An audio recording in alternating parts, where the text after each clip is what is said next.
Bismillahirrahmanirrahim. Assalamualaikum warahmatullahi wabarakatuh. Pada kesempatan kali ini kita akan belajar bersama bagaimana memahami gambar model dan tabel regresi hasil penelitian. Pada kesempatan kali ini adalah sharing yang paling awal, yang mendasar tentang bagaimana cara kita melihat dan memahami gambar model sebuah hasil penelitian. Yang pertama, misalnya ada dua buah hubungan antar variabel antara partisipasi anggaran dan kinerja perusahaan seperti ini. Ini adalah variabel X, kinerja perusahaan adalah variabel Z. Ya. Variabel X ini adalah variabel yang mempengaruhi, kemudian kinerja perusahaan ini adalah variabel yang dipengaruhi. Atau kita juga bisa mengatakan bahwa partisipasi anggaran ini adalah variabel independen dan variabel kinerja perusahaan adalah variabel dependen. Ya. Jadi saya ulangi, ini adalah variabel independen, ini variabel dependen. Ini variabel bebas, kinerja perusahaan adalah variabel tergantung. Oke. Nah, selanjutnya ada juga model penelitian yang bentuknya seperti ini. Jadi ada partisipasi anggaran, pengaruhnya terhadap kinerja perusahaan. Kemudian ada variabel lain, struktur organisasi. Ini yang anak panahnya, ini mengenai panah antara partisipasi anggaran dan kinerja perusahaan. Variabel struktur sentralisasi ini disebut dengan variabel moderating. Variabel moderating. Ya. Struktur organisasi ini adalah variabel moderating. Variabel moderating itu adalah variabel yang mempengaruhi pengaruh atau hubungan antara partisipasi anggaran dengan kinerja. Ya. Jadi variabel moderating adalah variabel yang mempengaruhi hubungan antara partisipasi anggaran terhadap kinerja. Pengaruhnya bisa memperkuat atau memperlemah. Nah, dalam kasus kita ini, struktur sentralisasi ini adalah variabel moderating yang fungsinya memperlemah pengaruh partisipasi anggaran terhadap kinerja perusahaan. Ya. Jadi, kalau partisipasi anggarannya tinggi, maka semakin meningkat kinerja perusahaan. Nah, bagaimana kita membaca struktur sentralisasi? Apabila di sebuah perusahaan itu struktur organisasi adalah sentralisasi, maka struktur sentralisasi ini akan memperlemah pengaruh partisipasi anggaran terhadap kinerja perusahaan. Jadi kalau ada model begini, kita bacanya adalah struktur sentralisasi memperlemah pengaruh partisipasi anggaran terhadap kinerja perusahaan. Ada yang bertanya, loh mengapa kok ini memperlemah? Kenapa ini tidak memperkuat struktur sentralisasinya? Pengaruh ini memperlemah atau memperkuat tentu dasarnya adalah konsep atau teori yang mendasari bagaimana pengaruh satu variabel itu. Nah, secara konseptual, struktur sentralisasi itu dia akan memperlemah hubungan partisipasi anggaran dan kinerja perusahaan. Nah, sekarang misalnya bagaimana kalau ini struktur sentralisasi ini diganti dengan struktur desentralisasi.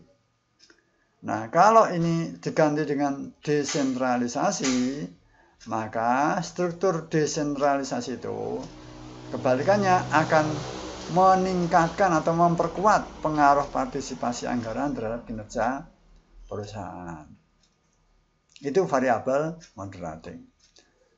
Nah, lantas ada satu lagi adalah variabel intervening.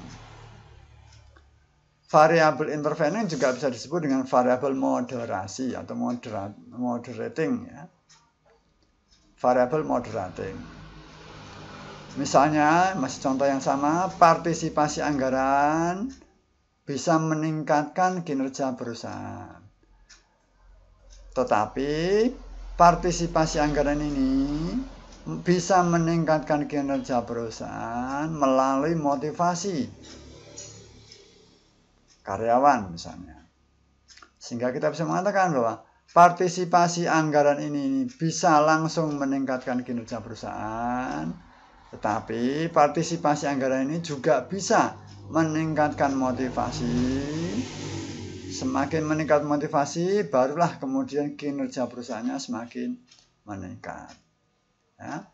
Jadi ini, saya ulangi, partisipasi anggaran itu bisa langsung meningkatkan kinerja, tapi juga partisipasi anggaran bisa meningkatkan kinerja melalui motivasi karyawan. Demikian ini adalah, motivasi ini adalah variabel, namanya adalah variabel moderating atau variabel moderasi. Nah, gambar variabel moderating tadi itu juga bisa saya buat begini. Partisipasi anggaran, semakin baik partisipasi anggaran, maka semakin tinggi motivasi.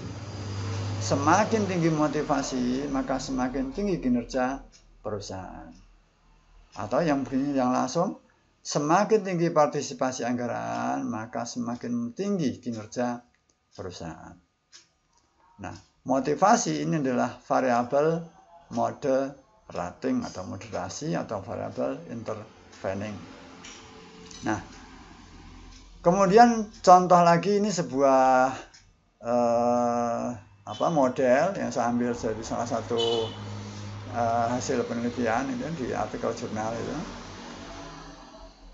Ada model begini, ada 3 variabel. Yang pertama relationship benefit, perceived value, dan customer loyalty. Relationship benefit ini bisa meningkatkan perceived value. Kemudian semakin tinggi perceived value, semakin meningkatkan customer loyalty. Atau kita juga bisa mengatakan bahwa relational benefit itu bisa langsung meningkatkan customer loyalty. Nah, teman-teman sekalian, ini ada angka, ya. Ini ada angka, ini ada angka yang terletak di sekitar garis panah antara relational benefit dengan perceived value. Angkanya adalah 0,86. 0,86 ini adalah angka koefisien. Koefisien.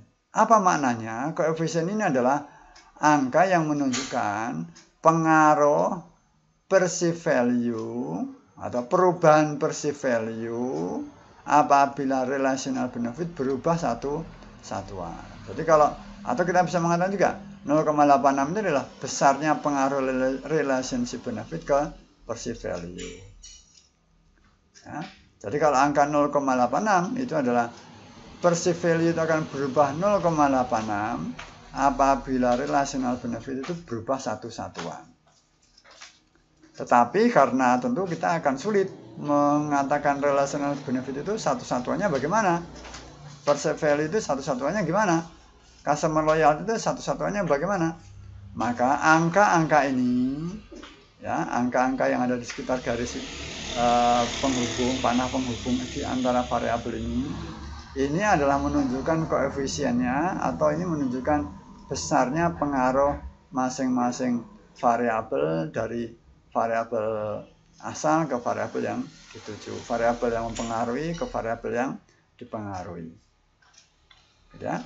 Ini adalah contoh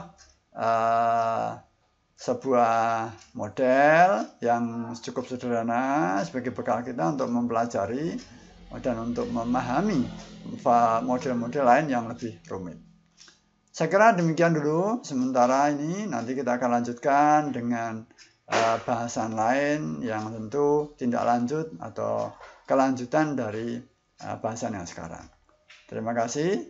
Kurang lebih mohon maaf. Assalamualaikum warahmatullahi wabarakatuh.